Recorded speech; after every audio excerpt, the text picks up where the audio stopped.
Hi dear student, I am Parvati Devi, lecturer in Commerce, Sri Venkateshwara College of Arts and Science, Amlapuram, affiliated to Adikavi Nannaya University, Rajamahendravaram. Okay, now we have discussed topic is second year, 4th semester, business law paper. Explain the topic is free consultant. Explain the topic free consultant స్వేచ్ఛ సమ్మతి. స్వేచ్ఛ సమ్మతిలో main important topics is importance of the topics, విషయ పరిచయం introduction. Next one సమ్మతి, స్వేచ్ఛా సమ్మతి. బలప్రయోగం, అనుచిత ప్రభావం, అసత్యపు వర్ణన, మోసం, పొరపాటు, విషయ పరిచయం. కాంట్రాక్టుకు ఏర్పాటుకు గాను కాంట్రాక్ట్ను అన్ని పార్టీలు ఒకే విధంగా అర్థం చేసుకోవాలి. సెక్షన్ 10 ప్రకారం స్వేచ్ఛా సమ్మతి ఏర్పాటు ఒప్పందాన్ని కాంట్రాక్ట్ అంటారు. అంటే ఫ్రీ కన్సల్టెంట్. ఫ్రీ కన్సల్టెంట్ అంటే స్వేచ్ఛా సమ్మతి అని అర్థం. దీని యొక్క స్వేచ్ఛా సమ్మతి అనేది ఫ్రీ కన్సల్టెంట్ అనేది సెక్షన్ 13 సమ్మతి సెక్షన్ 13 ఇద్దరు లేదా అంతకన్నా ఎక్కువ మంది 2 or more members ఎక్కువ మంది ఒకే విషయమును ఒకే విధంగా అర్థం చేసుకొని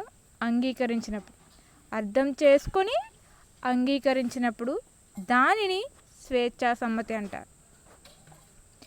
రెండు పార్టీలు ఒకే విధంగా అర్థం చేసుకున్నప్పుడు వారి మధ్య కాంట్రాక్ట్ ఏర్పాటు కాదు.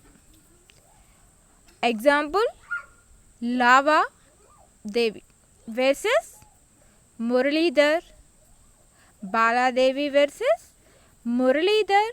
ఈ కేసు ప్రకారం చదువురాని ఒక స్త్రీ తన భూములను నిర్వహించమని మేనల్లునికి హక్కును కల్పిస్తూ ఒక పత్రం ద్వారా హక్కును బదిలీ చేసింది. కానీ వాస్తవికంగా ఆమె బదిలీ చేసిన పత్రం ప్రకారం ఆస్తి పత్రం ద్వారా హక్కు బదిలీ చేసింది.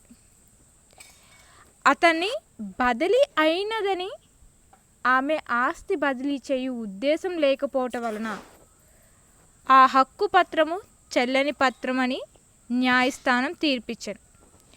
స్వేచ్ఛా సమ్మతి. సమ్మతిలో ఈ దిగువనీయబడిన అంశములు లేనప్పుడు దానిని స్వేచ్ఛా సమ్మతి అంటారు.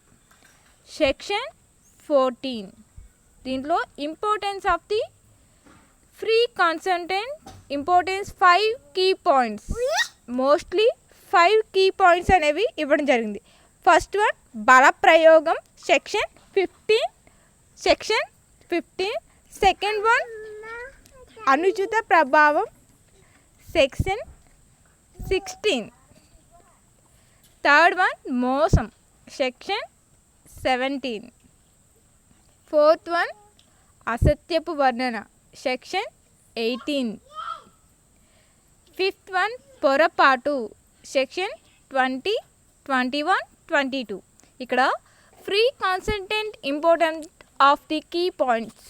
Free consultants importance of the key points mostly 5 points ఇవ్వడం జరిగింది.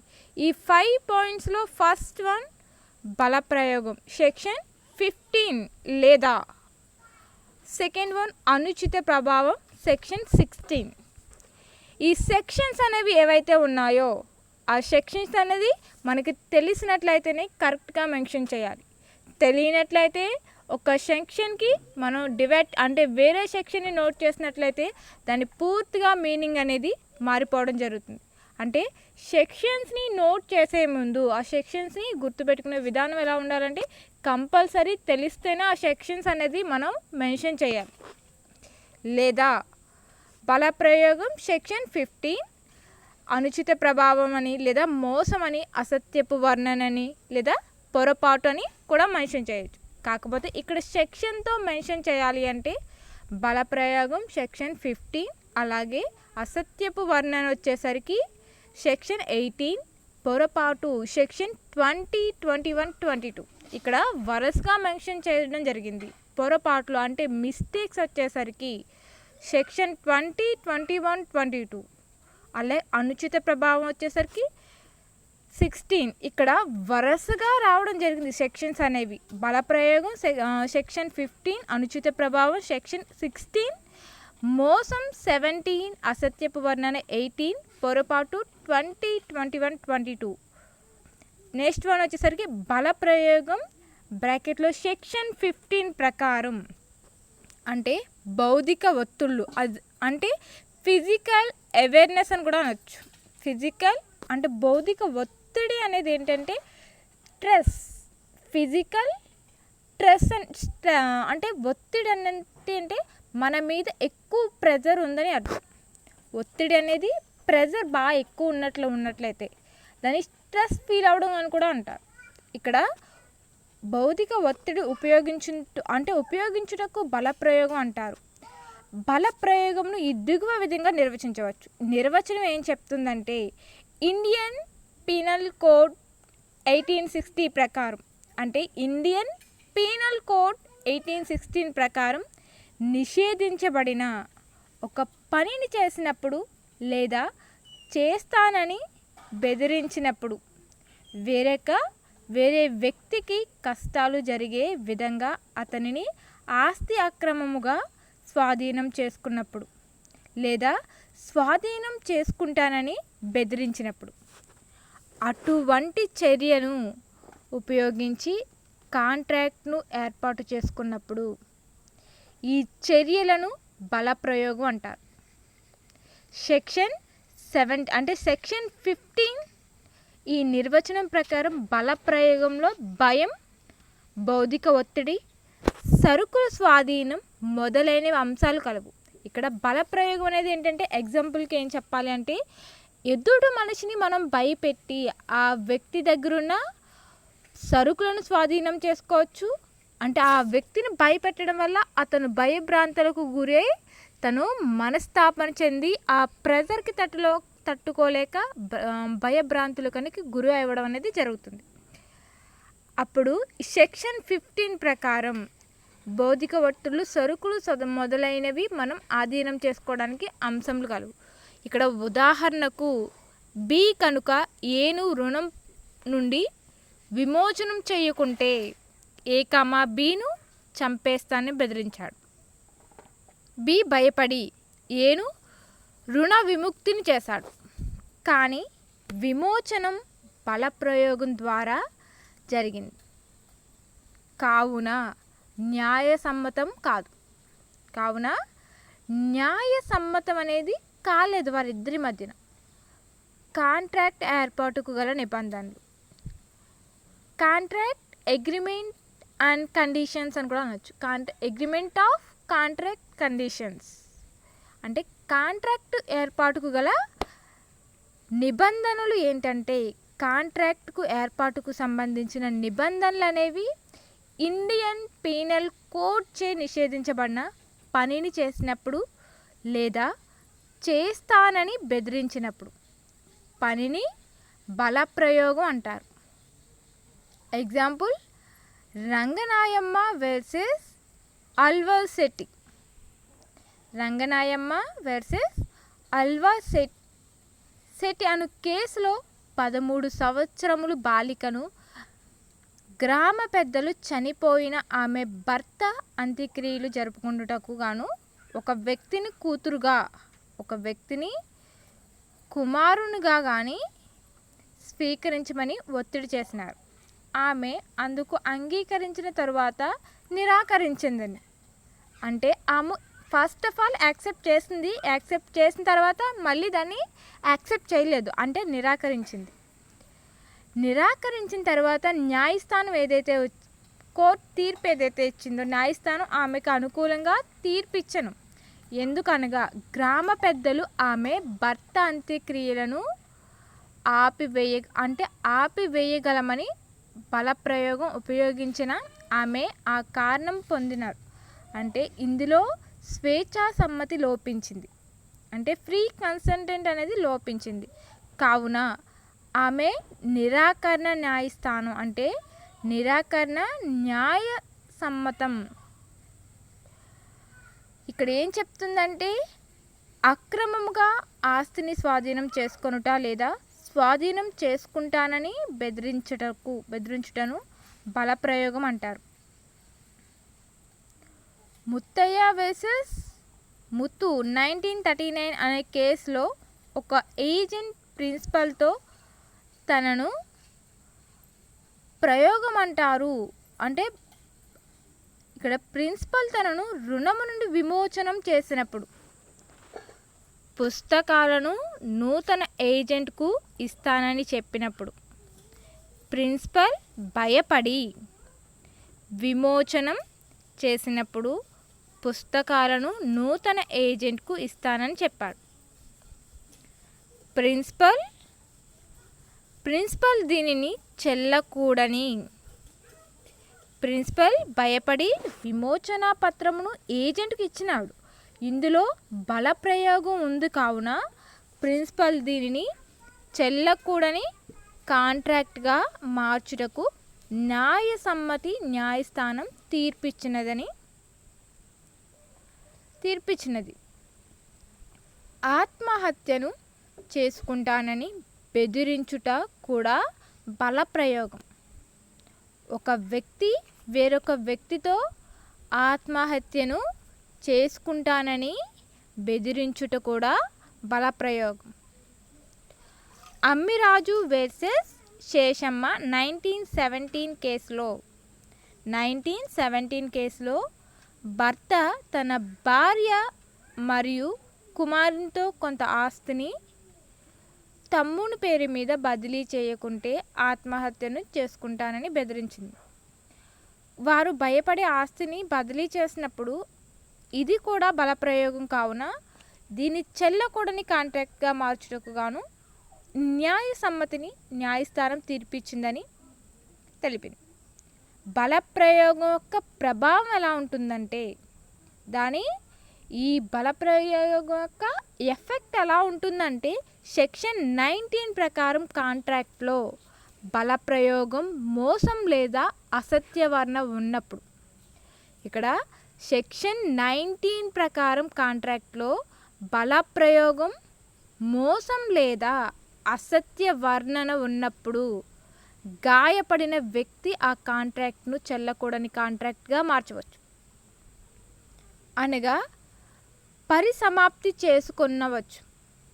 కానీ సెక్షన్ 72 ప్రకారం ఒక వ్యక్తికి పొరపాటున లేదా బలప్రయోగం ఉండుట వలన కొంత మోసం చెల్లించుట, అంటే చెల్లించుట జరిగినప్పుడు లేదా సరుకుల డెలివరీ జరిగినప్పుడు ఆ వ్యక్తి మొత్తము తిరిగి చెల్లించవాలి. ఈ సరుకులను వాపస్ ఇవ్వబడు. ఉదాహరణకు ఒక రైల్వే కంపెనీ కన్సైన్తో అక్రమ ఛార్జీలు చెల్లించే వరకు సరుకులను డెలివరీ చేయుట నిరాకరించను. కన్సైనీ ఆ మొత్తం చెల్లించి సరుకును పొందినప్పుడు, కన్సైనీ మొత్తం సరుకును చెల్లించి పొందినప్పుడు అతడు ఈ విధంగా చెల్లించిన మొత్తమును వాపస్ పొందవచ్చు. కాంట్రాక్ట్ ఏర్పాటుతో బలప్రయోగమును ఉపసంహరించుట. కాంట్రాక్ట్ బలప్రయోగమును ఉపసంహరించుట జరిగింది.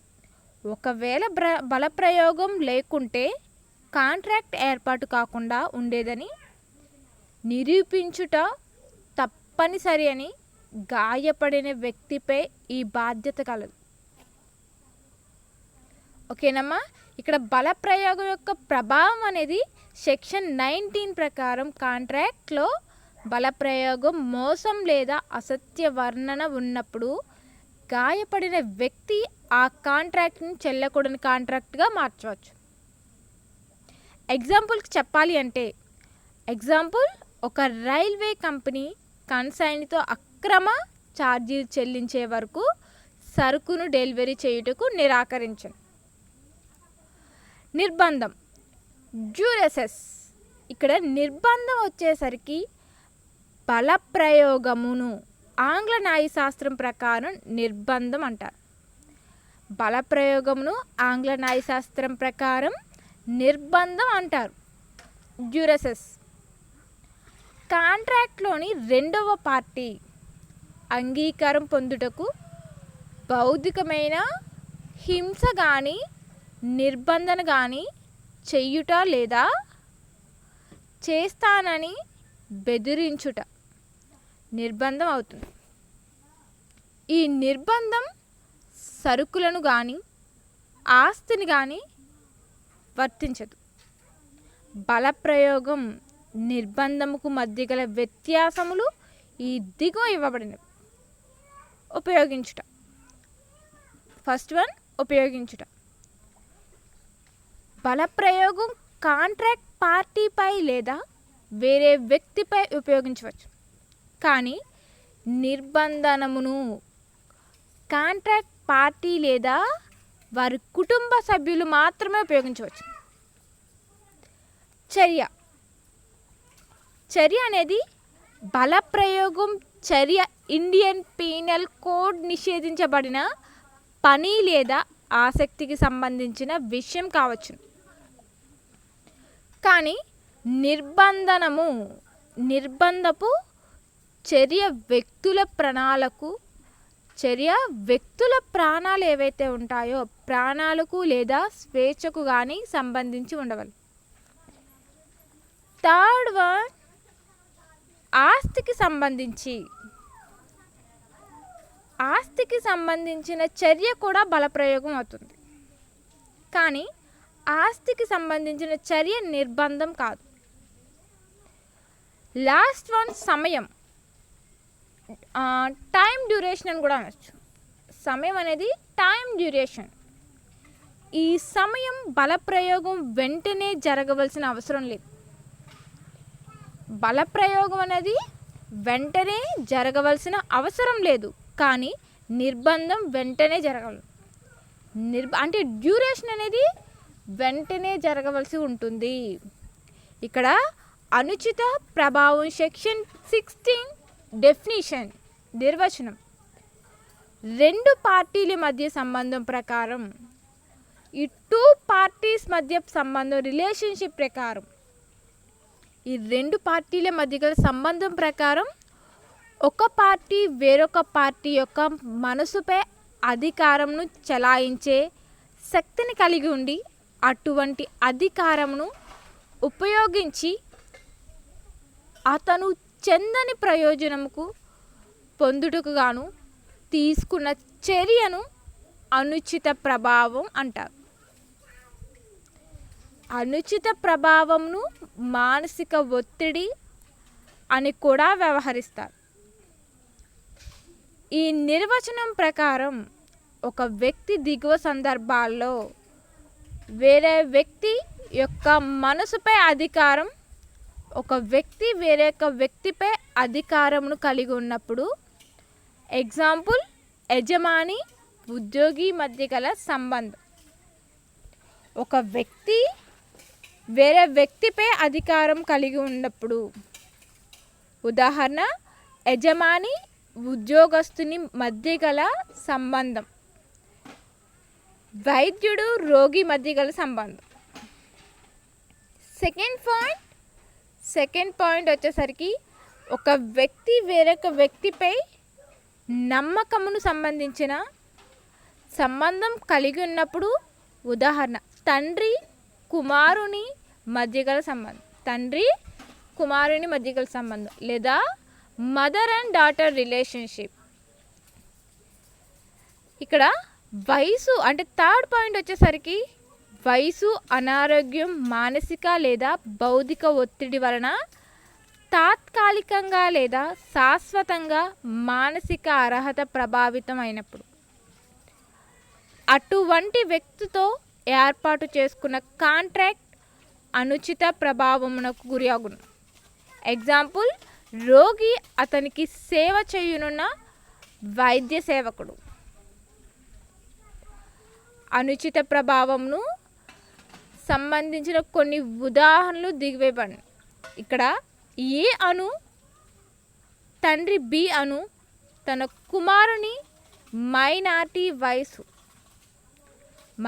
వయసులో కొంత మొత్తమును అడ్వాన్స్గా ఇచ్చినాడు. తన అధికారంను ఉపయోగించిన అధిక మొత్తమునకు కుమారుని వద్ద నుండి పత్రమును పొందెను. అది అనుచిత ప్రభావం. ఒక రోగి తన రోగమునకు ముందుకుగాను వైద్యుని అసాధారణమైన మొత్తమును ప్రతిఫలంగా చెల్లించుటకు అంగీకరించింది. ఇది అనుచిత ప్రభావం. ఇక్కడ థర్డ్ పాయింట్ వచ్చేసరికి ఏం చెప్తుందంటే, రాణి అన్నపూర్ణ వేసెస్ స్వామినాథ్ అను కేసులో ఒక విధవరాలు అప్పును ఇచ్చిన వ్యక్తికి తాను తీసుకున్న అప్పుపై 100% వడ్డీని చెల్లించుటకు అంగీకరించింది. ఇది అనుచిత ప్రభావంకు సంబంధించి న్యాయస్థానం 24% వడ్డీని చెల్లించమని తీర్పు ఇచ్చింది. శేఖర్ సింగ్ వేసెస్ ప్రీతి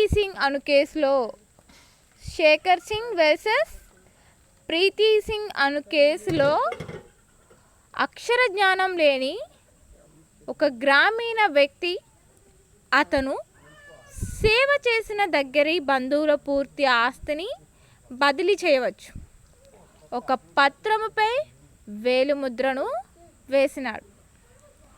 దగ్గరి బంధువులు అధికారమును చలాయించుటకు అవకాశం కలదు. కావున అది అనుచిత ప్రభావంకు సంబంధించి ఉంటుందని న్యాయస్థానం తీర్పిచ్చింది. అనుచిత ప్రభావం యొక్క ప్రభావం ఏ వ్యక్తి యొక్క సమ్మతినే అనుచిత ప్రభావం ఉపయోగించి పొందుట జరుగుతుందో గాయపడిన వ్యక్తి కాంట్రాక్ట్ చెల్లించకూడదని కాంట్రాక్ట్గా మార్చవచ్చు. అతడు కాంట్రాక్ట్ను పరిసమాప్తి చేయవచ్చు. కాంట్రాక్ట్ను రద్దు చేసిన తరువాత న్యాయాత్మకమైన ఫలితమును చెల్లించవలసి ఉండును. అయితే ఈ నిబంధన కొన్ని కేసులకు మాత్రమే వర్తించును. సెక్షన్ 19A ఉదాహరణ, A, Bలకు 1000 రూపాయలు అప్పుగా ఇచ్చి అనుచిత ప్రభావమును ఉపయోగించి B వద్ద నుండి 20,000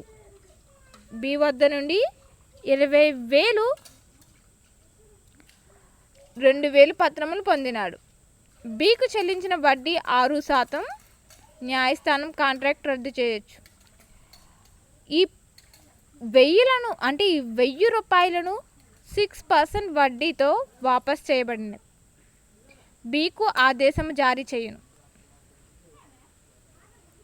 కాంట్రాక్ట్ అనుచిత ప్రభావం ఉన్నప్పుడు గాయపడిన వ్యక్తి కాంట్రాక్ట్ను పరిసమాప్తి చేయుటకు గాను దిగువనివ్వబడిన అంశాలను నిరూపించవలెను.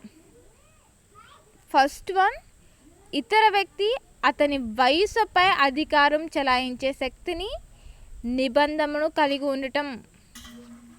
పై అధికారాలను ఉపయోగించడం. పై అధికారాలు ఏవైతే ఉన్నాయో ఆ అధికారాలు అనేవి ఉపయోగించడం. అధికారమును ఉపయోగించి ఆ వ్యక్తి అతనుకు చెల్లించి ప్రయోజనమును పొందడం. ఆ వ్యవహారం ఆలోచన లేకుండా జరిగి ఉండడం. ఆ వ్యవహారణ ఆలోచన అనేది లేకుండా జరిగి ఉండడం. ఒక వ్యక్తి అధికారమును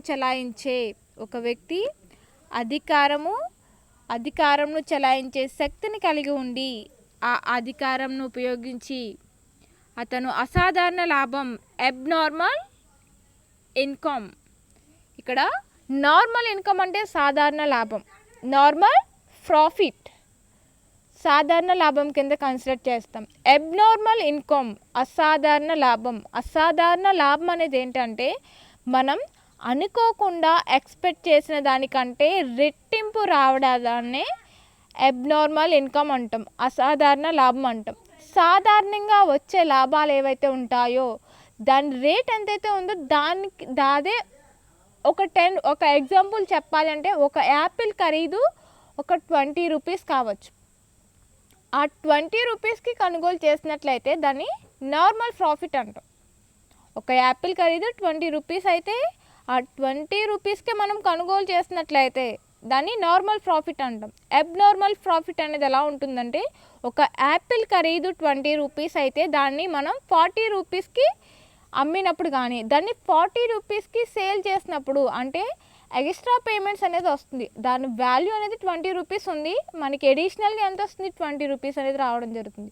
దాన్ని అబ్నార్మల్ ప్రాఫిట్ అంటాం. నార్మల్ ప్రాఫిట్ అనేది సాధారణంగా వచ్చేదాన్ని నార్మల్ ప్రాఫిట్ అంటాం. అబ్నార్మల్ ప్రాఫిట్ అనేది ఎడిషనల్గా వచ్చేదాన్ని అబ్నార్మల్ ప్రాఫిట్ అంటాం. ఈ అబ్నార్మల్ ప్రాఫిట్ అనేది అసాధారణ లాభంగా వచ్చినట్లుగా ఆ వ్యక్తికి సంప్రదించి ఏర్పాటు చేసుకున్న వ్యవహారంను ఆలోచన లేకుండా జరిగిన వ్యవహారంగా పరిగణించవచ్చు. ఉదాహరణకు చెప్పాలి అంటే